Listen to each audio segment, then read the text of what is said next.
देखिए, judicial custody में भेज दिया है 14 दिन के लिए। नेक्स्ट हियरिंग जो है केजरीवाल जी की वो 15 अप्रैल रहेगी। तो अब जुडिशियल कस्टडी में जाने का मतलब ये है कि भी अब हमारे पास राइट है कि हम बेल के लिए मूव कर सकते हैं, क्योंकि जब तक पुलिस कस्टडी रहती है तब तक बेल में मूव नहीं कर सकते। तो अब हमारी लीगल टीम डिस्कस करके उसके अकॉर्डिंगली आगे का कोर्स ऑफ एक्शन क्या होगा वो तय करेंगे। बाकी ईडी की तरफ से अब कस्टडी खत्म और अब judicial custody start. Sir, ED ने कोर्ट में ये भी कहा, पहली बार जो है आतिशी का नाम लिया और ये कहा कि विजय नायर जो है वो केजरीवाल का करीबी था और वो केजरीवाल को नहीं आतिशी और सौरभ भारद्वाज को रिपोर्ट करता था।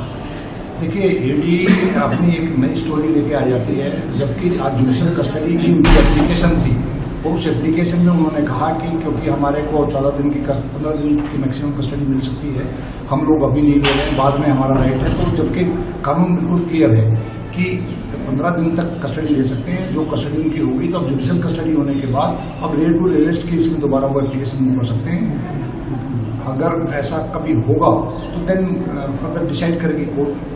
सर, अगर राजनीतिक पॉलिटिकल फ्रंट पे देखें तो अब जैसे कि सीएम साहब जेसी में चले गए हैं, तो क्या जेल से जो उनकी सरकार की कार्रवाई है, जो एक्शंस हैं या जो फंक्शंस हैं, वो करना उनके लिए पॉसिबल होगा? देखिए, कानून के अंदर जो प्रावधान है जी, उसके अकॉर्डिंगली सरकार चलेगी और उसमें जो भी जेल मैनुअल्स और जो, क्योंकि ऐसा हिंदुस्तान के अंदर पहली बार हो रहा है कि एक सर्विंग मुख्यमंत्री जो है वो जुडिशियल कस्टडी में। सर, क्या जेल मैनुअल ऐसी अनुमति देता है कि कोई जो आरोपी मुख्यमंत्री हैं कस्टडी में है, कहीं किसी चीज में साइलेंट होगा तो उसके लिए कोर्ट ऑफ लॉ है, तो कोर्ट से वो परमिशन लेके उसके अकॉर्डिंगली काम करेंगे। क्या सर उनकी जगह कोई जो उनके अनुपस्थिति में कोई जैसे सिग्नेटरी किसी को बनाया जाए? क्या कोई अभी तक ऐसा निर्णय लिया गया है कि उनकी एब्सेंस में कोई? माननीय मुख्यमंत्री जी को बार बार दिल्ली की जनता ने, आपको देखा कल बहुत बड़ी रैली के अंदर ये सवाल पूछा गया केजरीवाल की तरफ से कि भी आप क्या चाहते हैं। दिल्ली की जनता अरविंद केजरीवाल जी को मुख्यमंत्री देखना चाहती है। वो देश के बहुत पॉपुलर नेता हैं। किसी भी हाल में अरविंद केजरीवाल जी कंटिन्यू करेंगे। क्यों? क्योंकि वो आरोपी नहीं है। उनके खिलाफ जो भी एलिगेशन लगाए गए वो अभी किसी भी कोर्ट में नहीं है।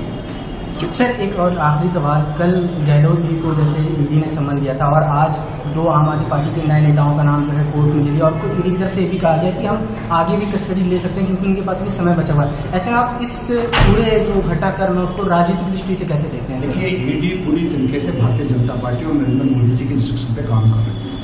वो लोग हमारी पार्टी को पूरी तरीके से नेस्तनाबूद करना चाहते हैं। हमारे लीडर्स को, टॉप लीडर्स को जेल में ऑलरेडी डाल चुके हैं, लेकिन वो इस बात को भूल रहे हैं कि आज घर घर में केजरीवाल जी पैदा हो चुके हैं। केजरीवाल जी एक सोच है, एक विचार है। उन्होंने जिस तरीके से बेनिफिट स्कीम चला के और प्रॉफिट का बजट दिया है, ऐसे नेता को, पढ़े लिखे नेता को, ऐसी पार्टी को, एक एक कार्यकर्ता हमारा पूरी तरीके से, मैं भी केजरीवाल, ये मुहिम आपने देखा और पूरे देश में ये मुहिम चलेगी। और भारतीय जनता पार्टी को अगर कोई रोक पाएगा, मैंने पहले भी ये बात कही थी कि नरेंद्र मोदी जी का काल अगर कोई है तो उनका नाम है अरविंद केजरीवाल। अगर आप ये वीडियो YouTube पर देख रहे हैं तो हमारे चैनल को सब्सक्राइब करें और बेल आइकन को दबाना ना भूलें। अगर आप Facebook पर ये वीडियो देख रहे हैं तो हमारे पेज को लाइक करें।